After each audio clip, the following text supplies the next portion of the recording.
Good evening everyone. आज हम पढ़ेंगे MHI 01 चैप्टर नंबर 2 का दूसरा क्वेश्चन। पहला क्वेश्चन हम कल कंप्लीट कर चुके हैं।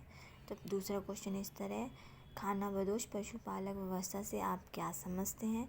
पशुपालक व्यवस्था ये किस प्रकार भिन्न है? तो इसका आंसर है पशुपालन शुरू करना पशुपालन खानाबदोशी की ओर उठाया गया पहला कदम था। तो ये कहते हैं कि पशुपालन शुरू करना पशुपालन की खानाबदोशी की ओर ये पहला कदम था।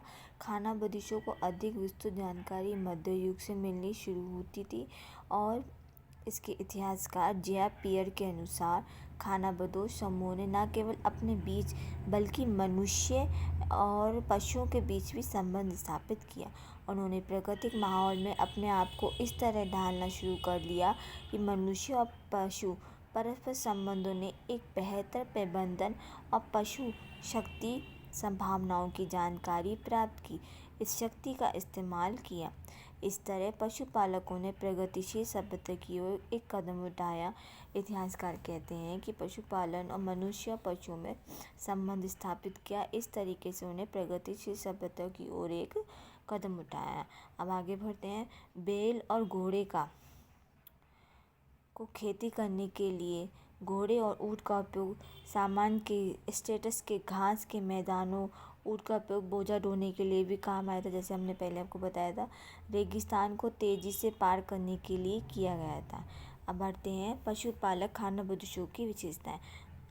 तो दोस्तों ये क्वेश्चन बहुत इम्पोर्टेंट है। इसको ये क्वेश्चन 4-5 बार आ चुका है, तो इसको अच्छी तरह याद कीजिएगा।